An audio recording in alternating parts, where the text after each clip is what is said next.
Jai Gurudev. Jai Gurudev. So has everybody done their homework?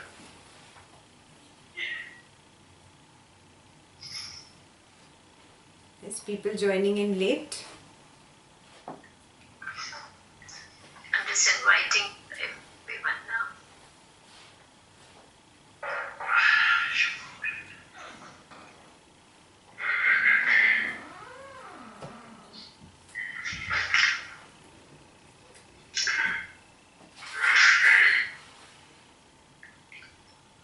Homework was till page 123, right? Yes.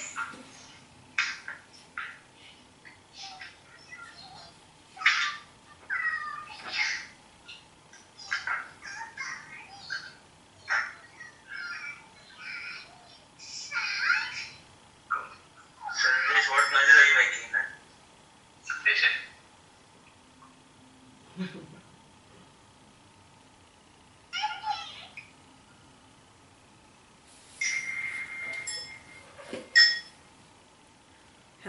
So should we begin with page 124 or are people still joining? I think we can begin. There are some who are already on YouTube. Okay, take care. So who will begin reading page 124? You're all up to speed, no? Everybody up to speed? What to read? Okay. Who wants to read page 124? I can read. Rama asked, Lord, the infinite consciousness is transcendental. Pray, tell me how this universe exists in it. Vasistha replied, O Rama, this universe exists in the infinite consciousness, just as future waves exist in a calm sea. Non-different in truth, but with the potentiality of an apparent difference. The infinite consciousness is unmanifest, though omnipresent, even as space, though existing everywhere, is unmanifest. Just as the reflection of an object in crystal can be said to be neither real nor entirely unreal, one cannot say that this universe, which is reflected in the infinite consciousness, is real or unreal. Again, just as space is unaffected by the clouds that float in it, this infinite consciousness is unaffected and untouched by the universe that appears in it. Just as light is not seen except through the refracting agent, even so the infinite consciousness is revealed through these various bodies. It is essentially nameless and formless, but names and forms are ascribed to its reflection. Consciousness reflecting in consciousness too many times. Consciousness reflecting in consciousness shines as consciousness and exists as consciousness. Yet, to one who is ignorant, though considering oneself as wise and rational, there arises the notion that there has to come into being and there exists something other than this consciousness. Okay. So basically now Rama is asking this question. Look at the question, is so beautiful, huh? The infinite consciousness is transcendental. What is the meaning of transcendental? That which is beyond the physical realm. Huh? In that, how does this universe exist? So the universe is so physical. Na? He's saying that something that is not physical, in that something physical exists. It has come out of it. It exists in it. How is this possible? So beautiful, no? The question is. Yeah? It's funny, I did not understand the question until you said it. Yeah? Rama is brilliant. His questions are brilliant. So then see Vasistha, he says, this universe exists in the infinite consciousness just as future waves exist in a calm sea.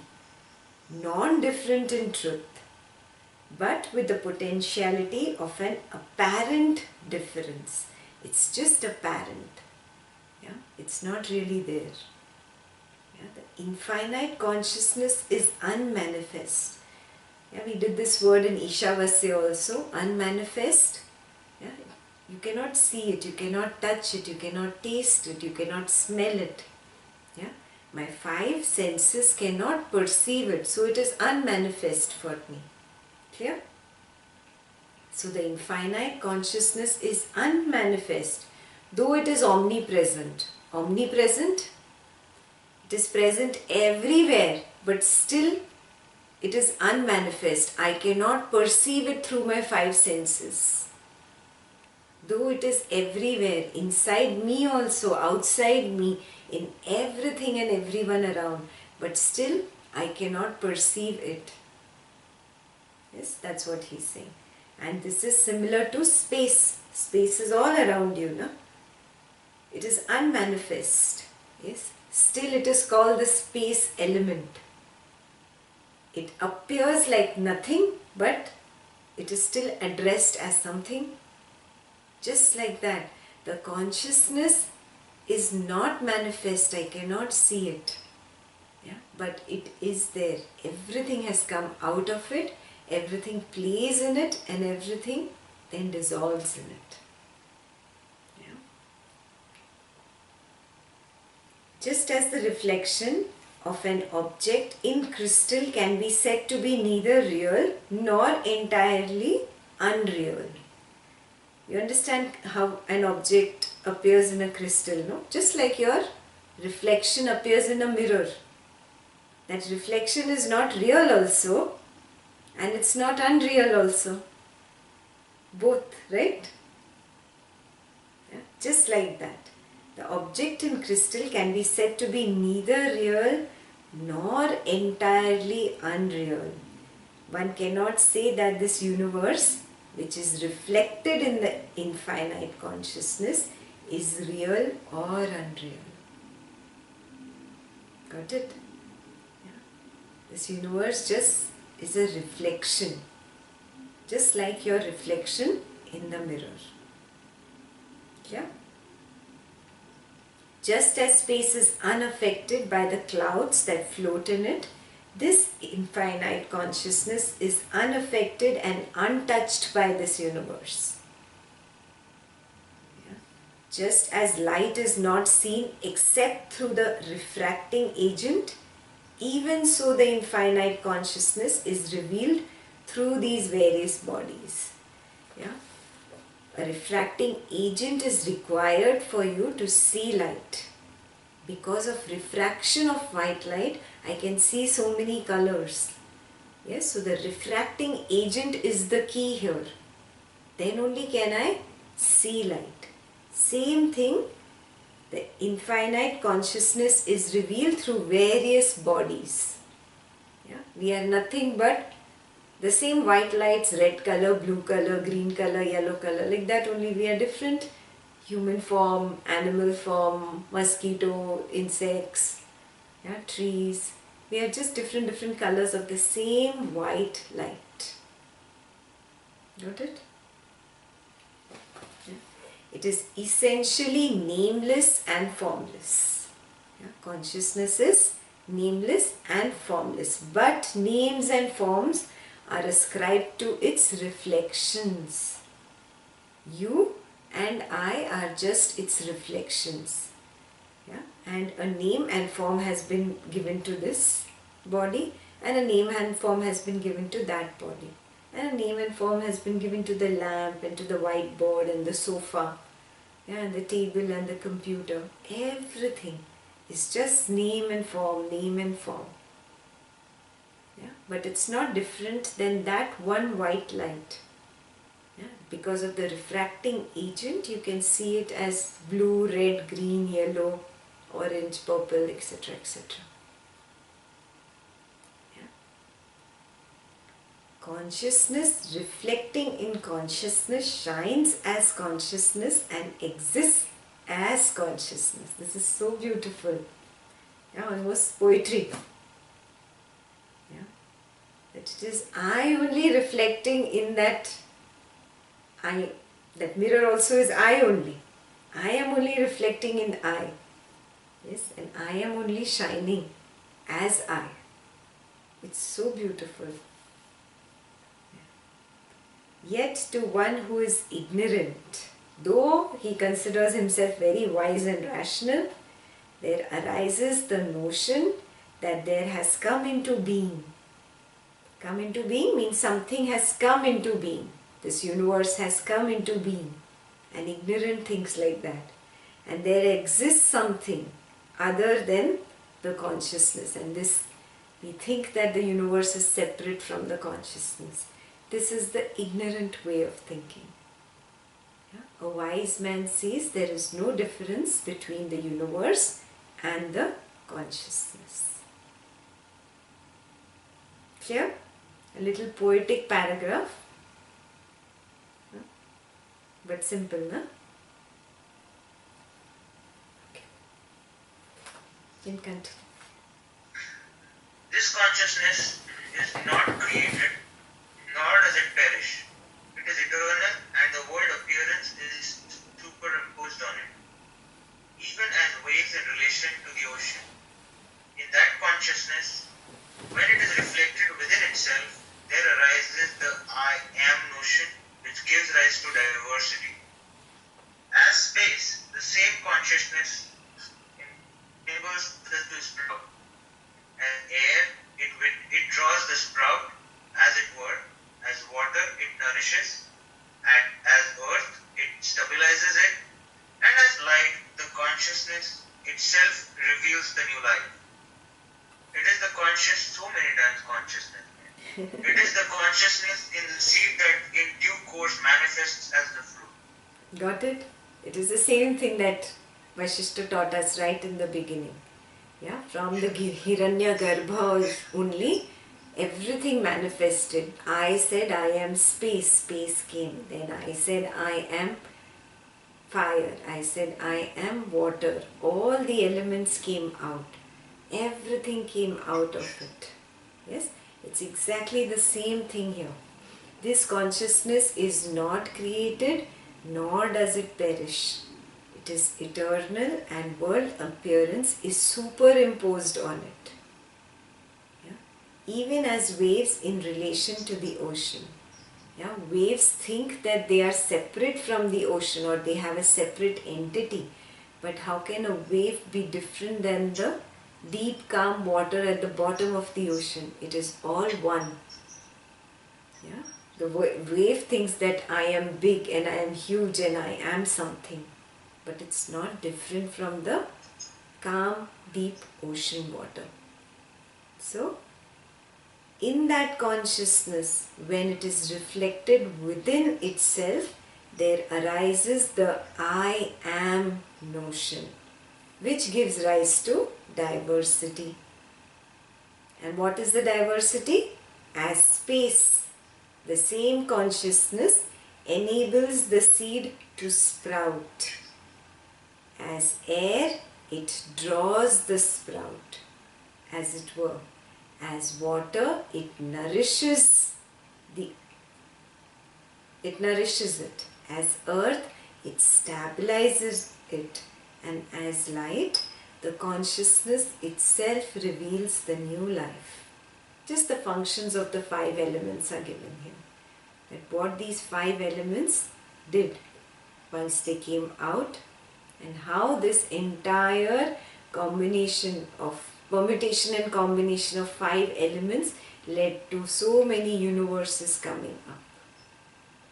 Yeah. It is the consciousness in the seed that in due course manifests as the fruit.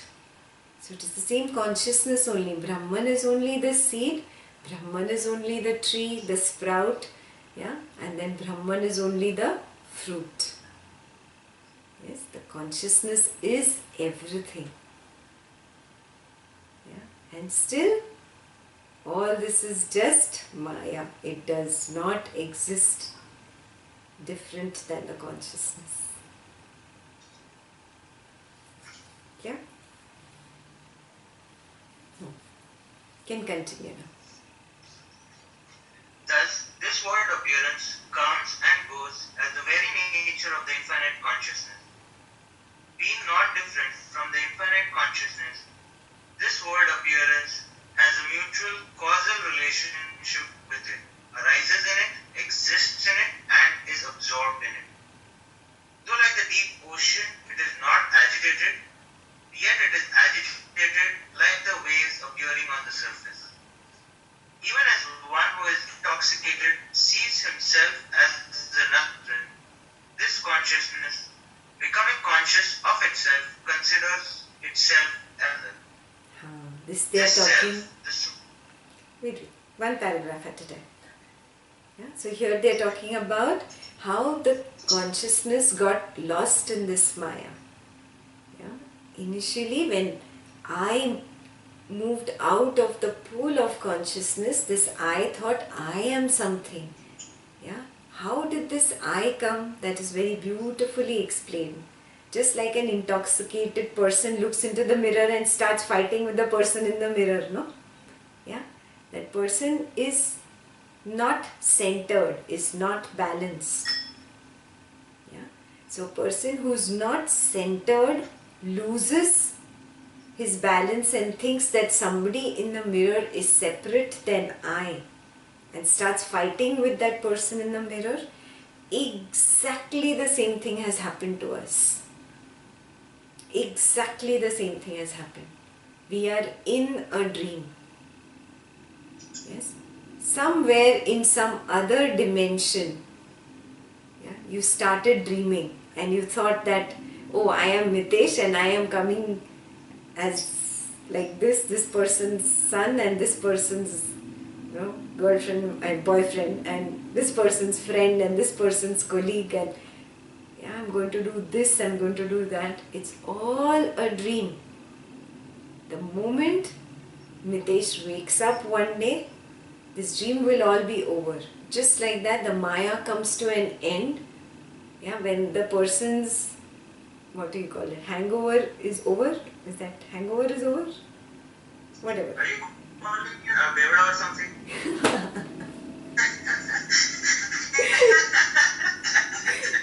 All of us. Yeah, we are all intoxicated. We are all drunk. Yeah, one day this nasha will be over.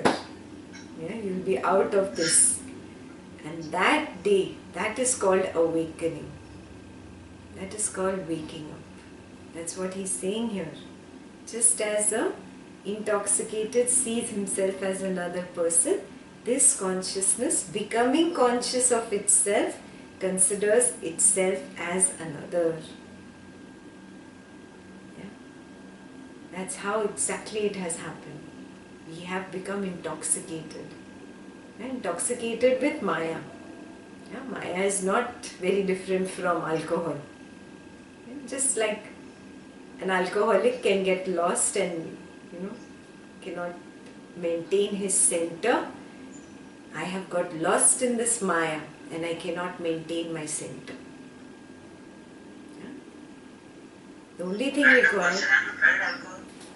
No, that's why I didn't even know the word. No, what hangover, when hangover happens. So go, learn from her. I've seen quite a few movies, so I learned there. Prabhava Gyana, it's Prabhava Gyana. Good.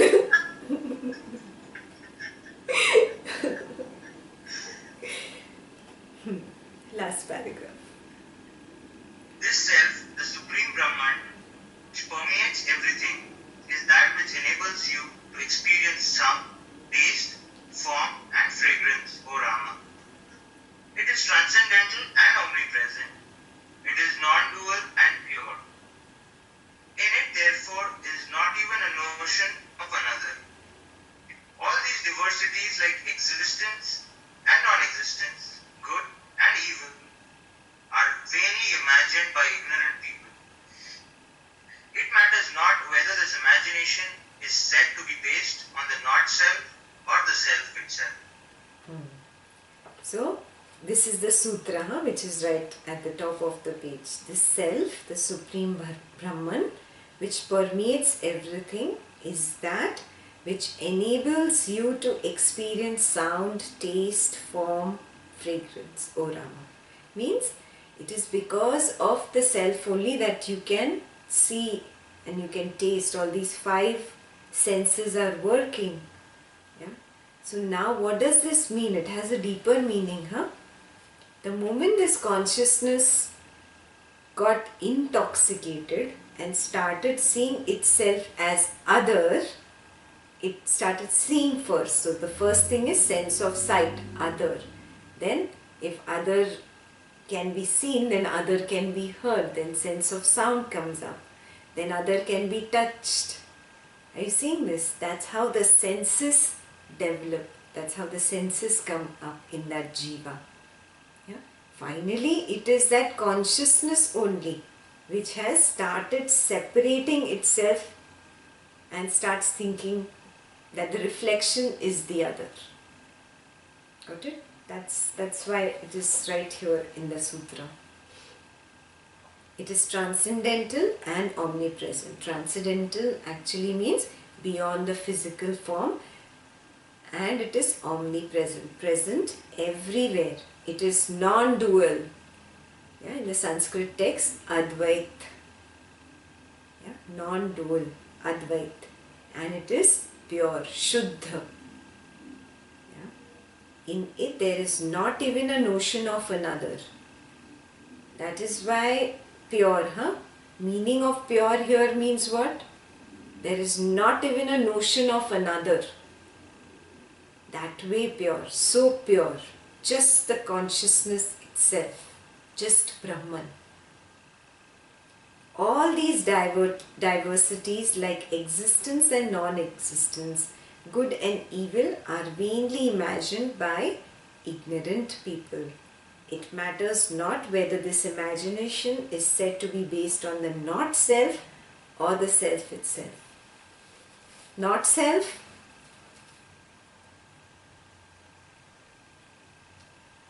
What is not self? Maya. So this universe, this Prakriti, a person who believes only in the existence of this material world because I can only see this material world, he also imagines.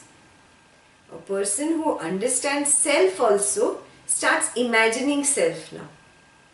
Yeah, there are people who start imagining self is blue light or a yellow light or whatever halo. Yeah, that is also imagination. So he warns you again about both. This is similar to what we did in Ishavasya. Yes. So it doesn't matter from where the imagination is sprouting. It's imagination. Got it? Clear? Now somebody else can read page 125.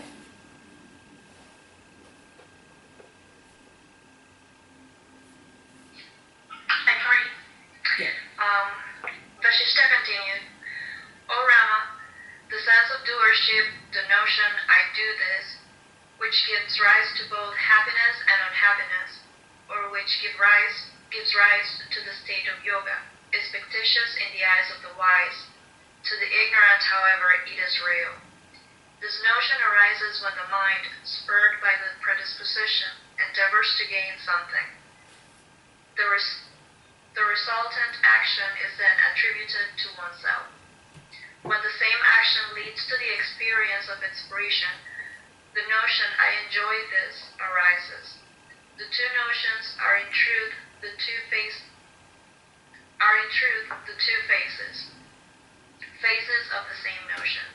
The wise man, even while acting in this world, is not interested in the fruits of those actions. He lets actions happen in his life without attachment to those actions, and whatever be the results of those actions, he regards them as not different from his own self. But such is not the attitude of one who is immersed in the mental states. Okay. So now this continues. He says that the Brahman started seeing I and you. The other came up. Because of I and you, the 5 senses came up. Yeah, it gave birth to these 5 senses. Yeah, and the ignorance started blooming.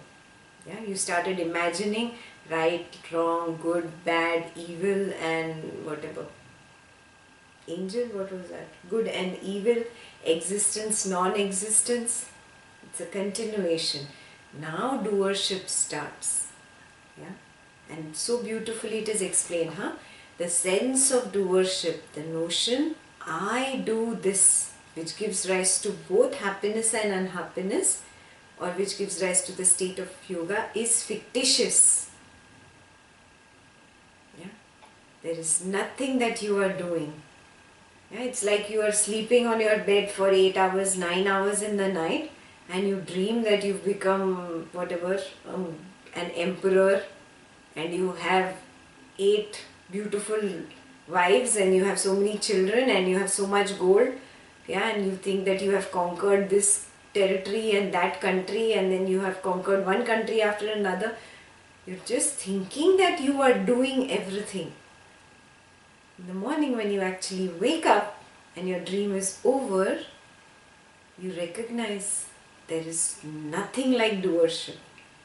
So the wise one knows that this is all fictitious.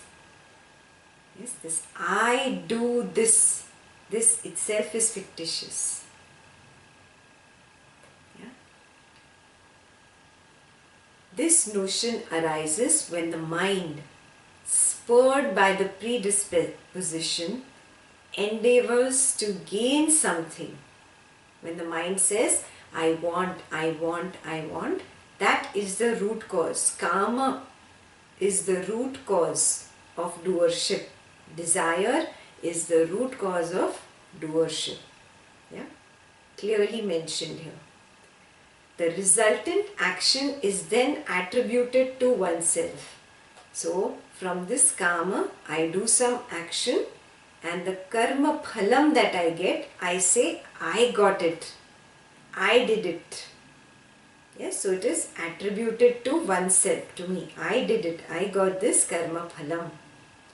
When the same action leads to the experience of its fruition, so when I start experiencing whatever the karma phalam I have received, happiness or unhappiness, good or bad, yeah, the notion I enjoy this arises. Yeah? This is also fictitious. I am doing is fictitious. I am experiencing is also fictitious. Yeah? Ashtavakra also said the same thing to you. Na kartasi, na bhoktasi. I am not the doer. I am not the experiencer. The same thing Vasistha is telling you.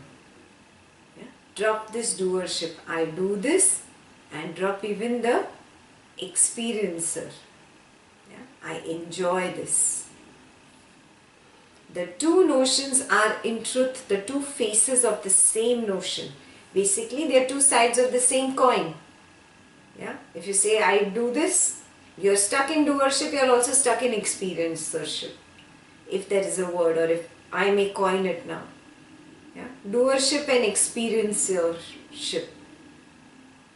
Two sides of the same coin. Yeah? You cannot say, oh, I am not doing anything, but I am experiencing. This does not stand. Yeah? Both you have to drop. Doership also and experiencing also. And notice what drops when both drop. The I completely drops. Are you seeing this? Yeah? When I do this drops and I enjoy this or I suffer, both is experiencing. Huh? When I do also drops and I experience also drops, completely I drops away. Yeah. So, we are back to the same, whatever Ashtavakra was telling you. Dissolve the doership. Yeah. Now, if I have to dissolve the doership started with my action. Correct? Yeah. kama, a desire came into me to do something. I did that. That's where my doership came up. Yeah, and that is where I either enjoyed or I suffered, and my experiencership came up. Yeah, so now if I drop both, how do I act? That's what he takes you to next. Yeah. The wise man, even while acting in this world, is not interested in the fruits of those actions. So wise man just does his karma. He does not focus on the karma phalam. Yes? He is not looking for this should happen or this should not happen. Yeah, there is no raga and there is no dvesha. Yeah, he just acts spontaneously. What is the meaning of spontaneously? We just completed Ashtavakra, some of us. Bolo, bolo. Doing what the situation demands of us. Perfect. Whatever is required of me to do right now, I just do out of my nature. I do not act out of raga or dvesha. I like this, I don't like this, I want this. Oh, this should be like this, oh, this should not be like this. This is raga dvesha. I don't act out of raga and dvesha. Yes, whatever life demands, the river of karma is flowing. Whatever right now life demands from me, I act. I live this moment is done. I go to the next moment. Next moment life requires me to do this, I do this. Moment to moment to moment I live life. Without a vision on the karma phalam of my action. If I act thinking, oh, I will get this from this action, or I will avoid this from this action, again I am lost in raga dvesha. Are you getting this? So raga dvesha can be linked to my past also, can be linked to my future karma phalam also. Both, on both aspects I have to drop, past and future. Yes. Drop the karma phalam. A wise man just does his action from moment to moment to moment. Okay? This is called acting spontaneously. He lets actions happen in his life without attachment to those actions, and whatever be the results of those actions, he regards them as non-different from his own self. Yeah? So first part, he lets actions happen in life. Yeah? If you really see, you are not doing anything. Yeah, very beautifully Aditya had brought this up. I'll tell you what he said. He said, 17 years ago, Ekta and Aditya meet. Yeah? Then life takes them whatever their way, they're studying, whatever in college. Yeah? That event of meeting propelled them to meet again the second time. Yes? Again life takes them their different ways because of whatever education, stuff like that, or art of living for me and education for him. Again life, because of that past event, there is a push in that direction to meet again. And then again they meet. And then probably, whatever, attraction happens, love happens, and then marriage happens. Yeah. So now for this point to happen, these 2-3 points before had a very strong force. Are you seeing this? One event leads to another event, leads to another event, leads to another event. Like this, life is just one event after another, after another, after another. Life is actually happening. It's not in your hands. Are you seeing the subtlety of this? Yeah. Every event in your life, I told you a big example just to put it in perspective. Every event in your life is like that. You are sitting here listening to Yoga Vasistha. This has happened because of some past event that propelled you in this direction. That past event was propelled into that direction because of a past event, and that was because of a past. And you, like this, you can go back to the beginning of time. Where are you doing anything? Where are you in the picture even? Life is happening. It's just one moment after another moment after another moment after another moment. Yes? A wise one sees this and lets life happen. Are you seeing this? There is no doer, there is no experiencer even. Yeah? Think about this. Ask. So looking back, it is like hindsight is 2020, right? So now when you were going through that event, moment to moment to moment, were you aware that acting out of doership? What? You broke. Wait 1 minute, let me mute myself, you repeat. So I said hindsight is always 2020. Like whenever you were explaining that you can go back and find out what originated and how everything is just happening.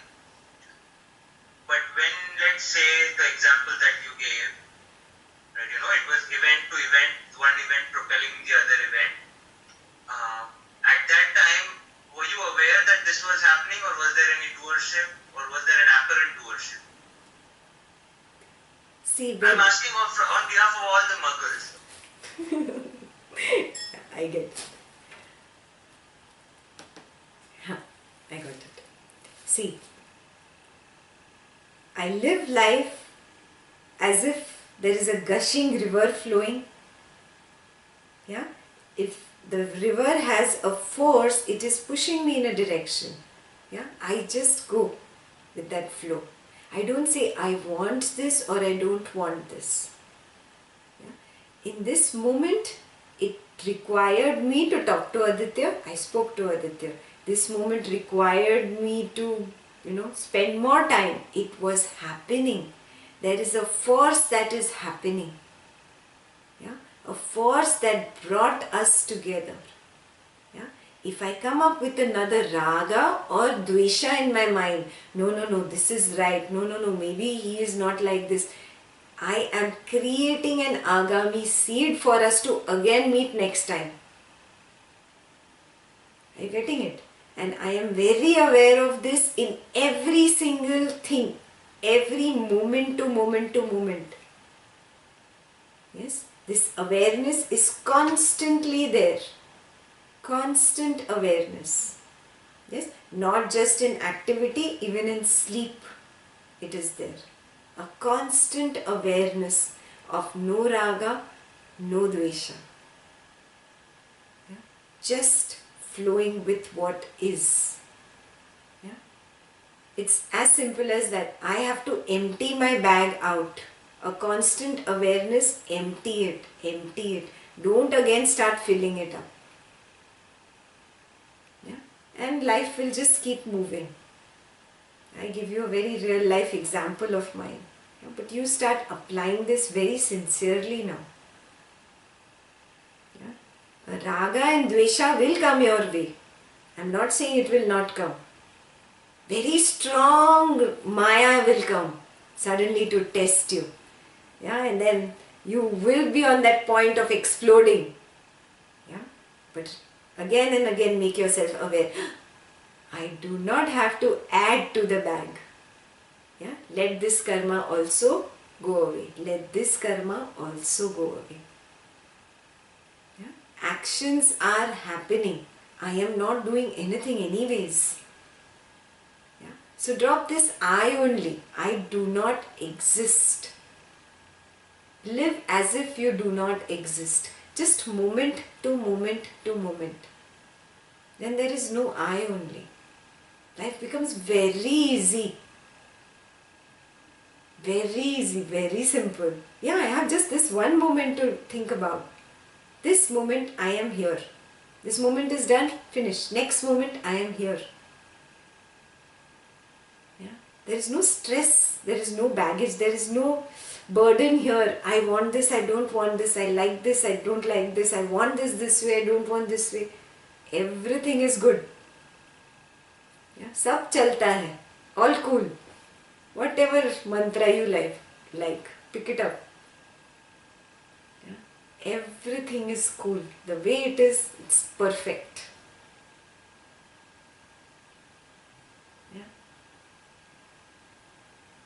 Just go with the flow.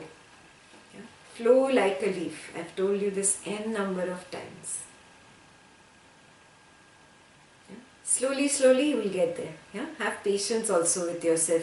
Oh, she's been telling us this since 2 years now or 3 years now. Ashtavakra, she's saying this, it's not going in my head. Patience, slowly, it will. Yeah, I'm still here. Not going anywhere, I'm still beating you with the same stick. One day it will go in. Yeah? You have patience. Huh? So, he lets actions happen in his life. Yes, now you understood this part? Without attachment to those actions. Attachment is raga and dvesha. No raga, no dvesha. Moment to moment to moment. And whatever be the results of those actions, he regards them as non-different from his own self. Yeah, there is no I only, basically. It is all happening. Just let it happen. Yeah, good or bad. Even if a strong propelled force comes your way, just let it come, let it go. Yeah? No attachments, yeah? No raga, no dvesha. And start practicing with small things that happen in life, then it will happen in your bigger things also. In your relationships and all will happen. But start with small things. A little event like something triggers you and you get really angry. Yeah? Pick up a small little thing. I get angry if somebody does not keep things in the right place. Something like that, whatever it is. Yeah? Next time, I'm not going to get triggered. This is not going to push my button anymore. This button does not exist. Yeah? Small things you start with. And see how aram se it will come into life. It makes you very peaceful. It makes you very relaxed. Oh, no stress only. I don't have to worry about anything. Yeah, your worries are because you say, I want this and I don't want this. Then you hold on to it. And you're holding on so tight and you're saying, oh, I want to be free, I want to be free. Are you holding on tight? Hold, open. No, I want to be free. This is the way you are actually doing. ये छोड़ना भी नहीं है और free भी होना है, कैसे होगा यार? ओपन. मत खोलो सबके सामने. Yeah, just a matter of recognition. It will happen. Clear? This is like the highlight these 3 sentences. How a wise man lives. Yeah, how he is devoid of any attachments to the karma phalam even. He regards that karma phalam as the self, as the Brahman. But such is not the attitude of one who is immersed in the mental states. Mental states is what? Raga and dvesha. Simple. There is no other mental state out of these 2. Yeah? These condition you. Clear? This paragraph is clear. Can we go ahead? Somebody else will read now.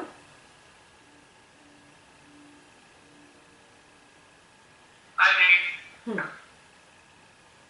Whatever the mind does, that alone is action. Hence the mind alone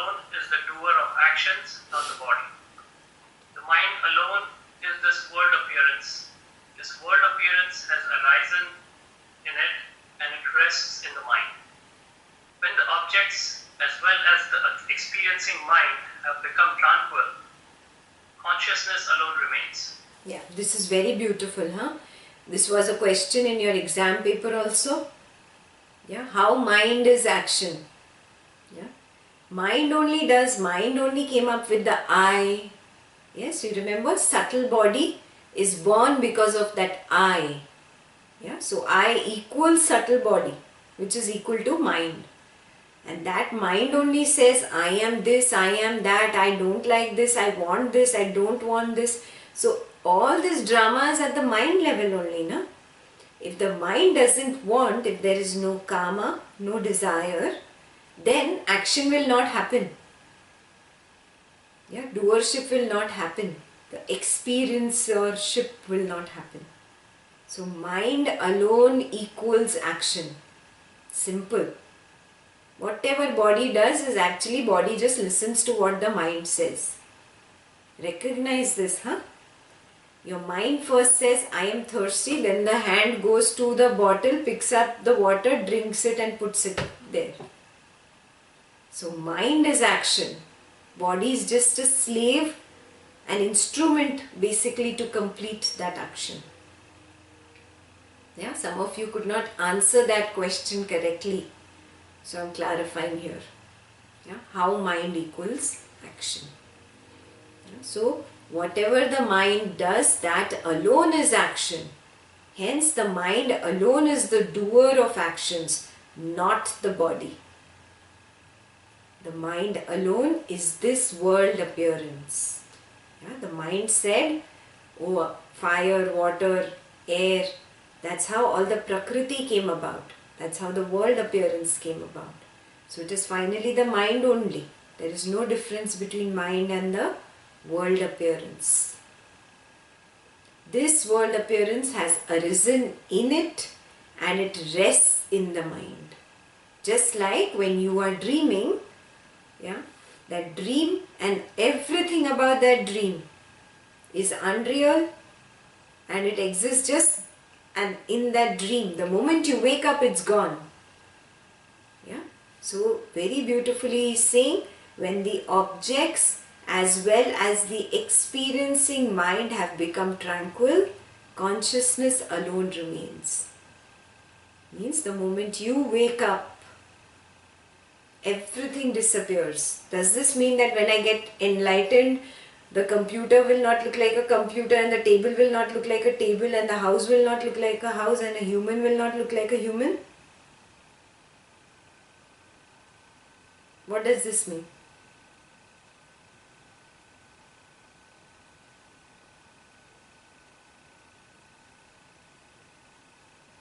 Perception will change. Everything will still remain as it is. The way you look at things will change. Perfect. Yeah, I do not see diversity anymore, though the diversity remains around me. Yeah, I am liberated while in the body. Remember, Videha Mukta, yeah, and Jivan Mukta, liberated while being in the body. Everything, all relationships are still there around me. Everything is still there around me. But that Maya of these things, the way it gripped me earlier, does not grip me anymore. Yes, I have arisen higher than the water. And now the water cannot suffocate me anymore, cannot drown me. I am above the water now. Yes, I have learned to swim, as simple as that. Yeah, I cannot drown anymore. Till now I was just drowning, I was struggling and fumbling and gasping for breath. Yeah, I wanted this, I wanted that. Suddenly you've learned how to swim and go above the water. That's the only difference. The water still is, but the water does not suffocate you anymore. It does not drown you, it does not sink you, it does not go into your nose and doesn't prohibit you from breathing anymore. Yeah? That's the difference. That's what happens when the objects as well as the experiencing mind have become tranquil. Consciousness alone remains. Got it? Yeah. Next paragraph. The wise declare that the mind of the enlightened is neither in a state of bliss nor devoid of bliss, neither in motion nor static, neither real nor unreal. But between these two propositions, his unconditioned consciousness blissfully plays its role in this world appearance, as if in a play. He does not even entertain the notion of liberation, nor that of bondage. He sees the self and self alone. See, till now when we were in Ashtavakra, it was about move towards liberation. Yeah? Recognize this is bondage, this world is bondage, my relationships are bondage, the things that I crave about are bondage, and move towards liberation. That's the first step, to move away from the Maya. Yeah? Then you start moving, you start walking towards liberation. Then Gurudev also said, na, relax. Now you are on the train has started moving. Now you relax and surrender. Yeah? And an even beautiful state comes when you are enlightened. Yeah? A very beautiful state where everything is happening just like it is a drama. You act and, do your role well, no? If you have to act like a tragedy queen, you will do your role well. Yeah? And if you have to be in bliss and sattva and dancing and enjoying, you will do that acting also very well. Yeah? But you recognize this is all at the periphery. Nothing touches me at the center. Yeah? So when you are established in the center, there is no graph of bliss or depression. Are you seeing this? You are established at a sambhava level. The graph does not go up or down, up or down. I've told you this many times, no? This is exactly what Vasistha is saying. There is nothing like bliss or no bliss. There is nothing like real or unreal. There is nothing like bondage or liberation. Yeah? You are always in an equanimous state. Yeah? You are doing everything that is required of you to do, playing it like it is a drama, but you are very established in the center. Got it? Yeah. The wise declare that the mind of the enlightened is neither in a state of bliss nor devoid of bliss, neither in motion nor static. What does this mean? Motion is too many thoughts, restlessness. And static is absolutely a dullard. The thoughts also don't move. Yeah? He's not there also. It's not inertia and it is not hyperactivity, not rajas also. There is a continuous sattva, yeah? An equanimous state. It's neither real nor unreal. But in between these two propositions, you understood the in between, no? The sambhava. His unconditioned consciousness blissfully plays its role in this world appearance as if in a play. Yeah? Everything is happening at the periphery. He does not even entertain the notion of liberation nor bondage. He sees the self and self alone. Clear? Okay, let's go ahead. O Rama, the absolute Brahman being omnipotent, his infinite potencies appear as this visible universe. All the diverse categories like reality, unreality, unity, diversity, beginning and end exist in that Brahman. Yeah. Omnipotent. What is the meaning of omnipotent? One that can do everything. Potent, potency. Yeah. So the word potent is that which does everything or is all powerful. Yeah. So O Rama, the absolute Brahman is omnipotent or all-powerful, His infinite potencies appear as this visible universe. Yeah, that is why you can see that it is so powerful. It is in a little ant, in a mosquito, in a bacteria, in a virus. It is even in a mountain. Yeah, it is even in an ocean. It is even in a human being. Yeah, it was even in the dinosaurs. Yeah, it is omnipotent, existing and acting through everything, doing everything. Yeah. All the diverse categories like reality, unreality, unity, diversity, beginning and end exist in that Brahman. There is nothing outside that Brahman. Same as what we did in the Upanishad, everything is in Isha. Yeah? Everything is in Isha, comes up in Isha, plays in Isha and dissolves in Isha. Exactly the same thing. Yeah? From here Rama asks a question. This is the fun part of the page. We will do the question and the answer together. Who'll read? Rama asked, Lord, Brahman is free from sorrow, and yet that which has emerged from it is the universe, which is full of sorrow. How is this possible? Valmiki said, hearing this question, Vasistha contemplated thus for a while. Obviously, Rama's understanding is not efficient because there is impurity in his mind. If the mind is pure, then it instantly comprehends the truth.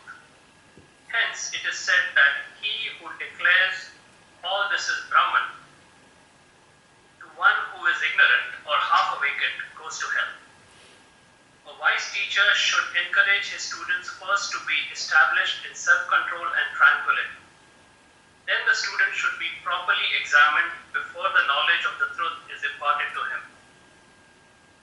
Then, should I stop? Continue. No, continue. Vasistha said, you will discover the truth for yourself whether Brahman is free from sorrow or not. Or I shall help you understand this in course of time.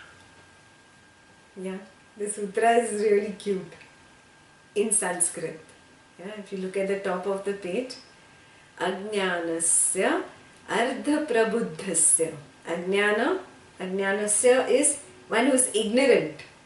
And Ardha is half, Prabuddhasya is awakened. Sarvam Brahmeti, all is Brahman. Yo Vadet, one who tells him. Yeah, so one who tells the half awakened ignorant that all this is Brahman. What happens to him? Mahanarakam Jalesu. I just love the word Mahanarakam you are going to go to. Yes. Yeah. Maha, the great. Narak is the hell. Yeah. Jalesu, you will be abandoned or forever sent there, kind of. Satena viniyojitaha. One who does such a crime is dismissed. Yeah? So you will go to Mahanaraka if you try to explain this to an ignorant one. So please don't start this now. Oh, you should have attended Yoga Vasistha. Everything is Brahman. Why are you worried about this small little thing bothering you? That person is not even in knowledge. You will go to Mahanarak.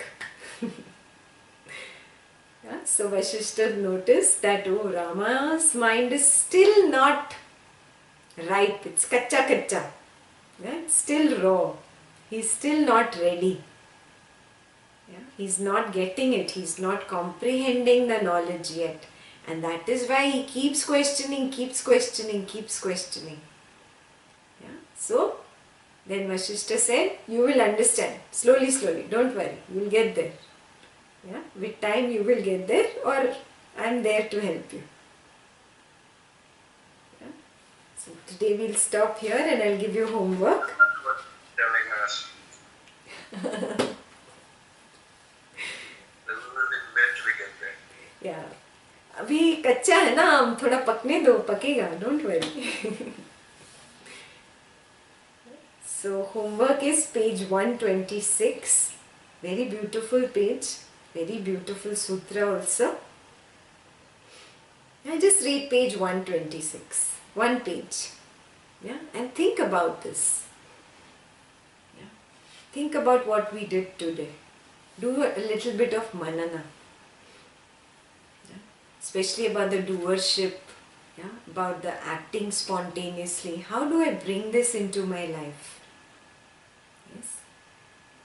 Just because you have been in knowledge or you are getting enlightened doesn't mean one big light is going to come out of here. No. You are going to do the same things that you have been doing. Yeah? The same household, the same kids, the same spouse, the same job. Yeah? Just you are going to be centered. Yeah? Something is going to just fall into place. That's all that happens at enlightenment. Yeah? Right now you're all scattered. You're just lost. You're all over the place. Yeah? There is no home. You just find a home. Either by knowledge or by acting spontaneously or by just dropping the doership. Somehow this has to happen. One is your way, you find your way. Everybody's way will be different. Yeah? So take this up as a homework this week. I will just live moment to moment to moment this whole week. I'm not going to bother about any ragas and dveshas of the past, and I'm not going to worry about karma phalam. Whether I will get this tomorrow or not get this tomorrow doesn't matter. I'm going to let go, open my palms, yes, free myself from this want or not want. Whatever comes my way, I'm going to just live moment to moment to moment. Yes, some of you are going to meet Guruji. Yeah, so have fun and live moment to moment to moment, whatever happens. Yeah? Whether Guruji blesses you, Guruji does not bless you, oh Guruji didn't give me a rose, or Guruji didn't look at me. Drop. Silly things. Only the mind. Yeah? Moment to moment to moment. Real test this week. Yeah? Read these 2 pages again if that helps and just live moment to moment. Let actions happen. Yeah? I do nothing.